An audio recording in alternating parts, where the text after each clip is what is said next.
I think where that comes into play for me is yes, I knew what I wanted to do or what he wanted me to do, but I had no really idea what it really entailed. Yeah. And until you get involved in some of the things that go along with it, maybe it's your first person who decides they want to fight with you, or maybe it's the first dead body you see, or the first kid you see who's been abused, or one that sticks in my head is the first autopsy I went to, and then right next to the bed that I was at was another one that was a baby that died of SIDS. And so that vision of that baby sitting there getting ready to have an autopsy done, and you're sitting there and you go, I don't have the strength to push through some of this stuff.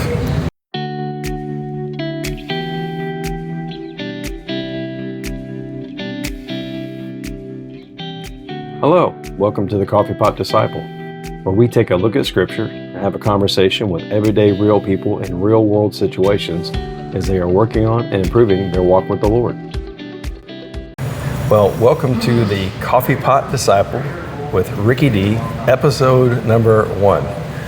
So I have Scott Veech with me here today. And Scott, thank you for being my first official interviewee for episode 1. You're welcome. Yeah, and Scott gets the credit for why we're actually doing this. He didn't know that was going to entail this, but I didn't. About 2 months ago, we were talking, and he just sort of asked me, do we have any way to capture our men's Bible study from Sunday night so he could watch it if he missed, and spawned into doing these. And so thank you for joining us, and we're just going to have a little bit of a conversation. I don't have coffee today. I've got iced tea. I had my coffee earlier. But do you mind just sharing with us just an overview kind of your story of salvation and your faith? I think you've shared a little bit earlier. Well, I grew up in a Christian home. Okay. So I don't know a life of not going to church or not being involved in church. Yeah. Now, I can't tell you the exact age that I accepted Christ, but I can tell you the moment, and it's like it happened yesterday. Oh, wow. The emotion is still there. You still feel it. So I know exactly where I was. I was at a church camp in Greenville, South Carolina. It was called Centrifuge. And that's where I gave my life to Christ there. But I've grown up in the church. I've been from day one, so I don't have a crazy story of crazy things happened to me and it led me there. I was there from birth.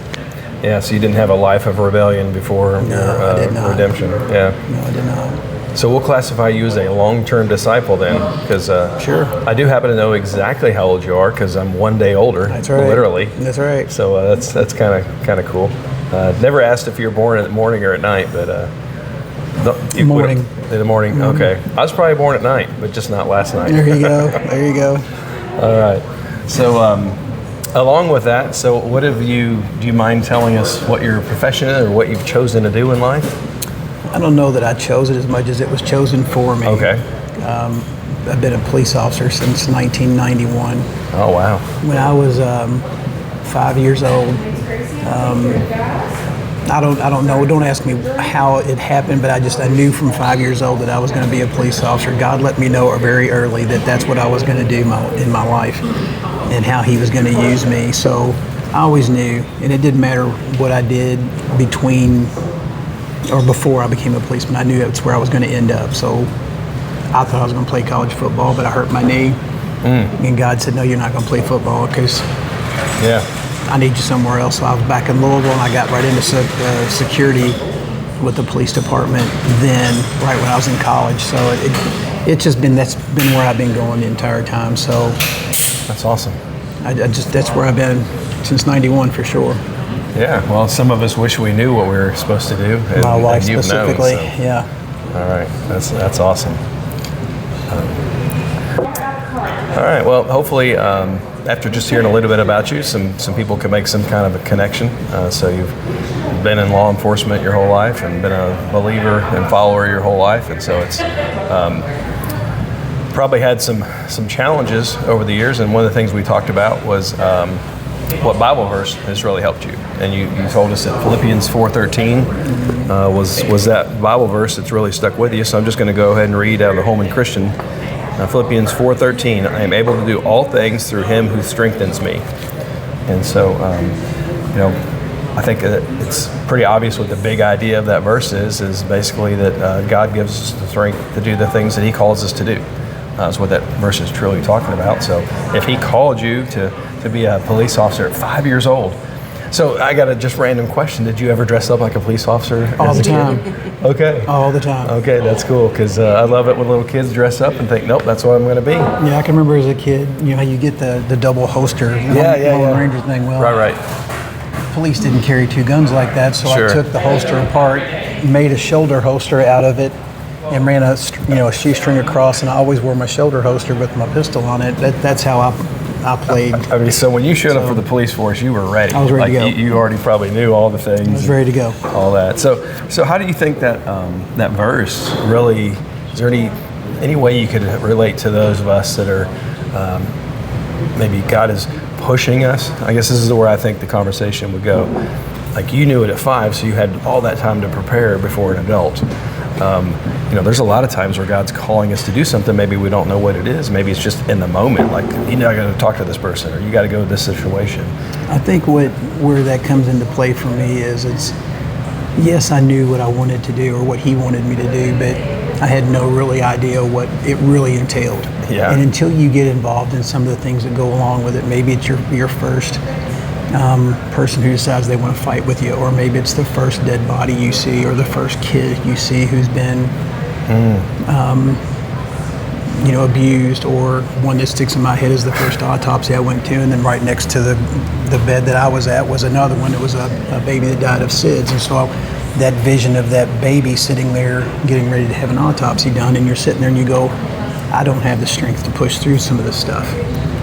Yeah. And it's perfectly true that I don't have the strength, but you lean back on things like that verse right there and you go, you're right, I don't have the strength, but I don't have to. Wow, that reminds me of the phrase people say, if God calls you to it, God will see you through it. Absolutely. And wow. Yeah, I'm still sitting here trying to process what you just said of, the things that you had to deal with. I don't think most of us think about that.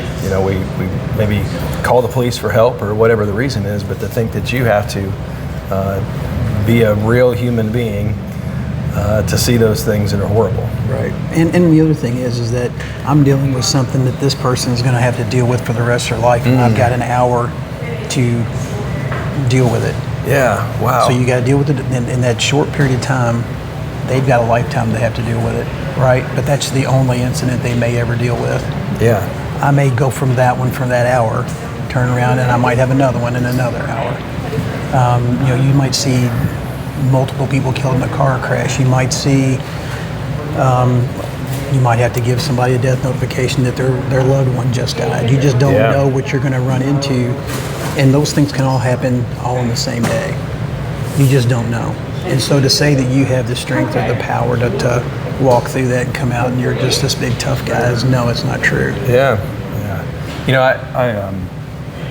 I've had some other people I know that were police officers, and some of them, I think they're trying to get through it, but then they use other things.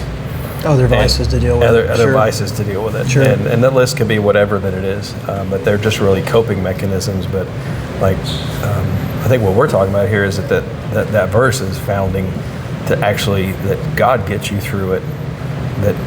Then are you able to maybe just put it away somewhere sometimes, or? A lot of the way I dealt with stuff like that was I would lift weights. Okay. It was an outlet. And so I used to tell Mary Jo all the time, this is why, I got up to bench pressing 500 pounds and I only weighed 190.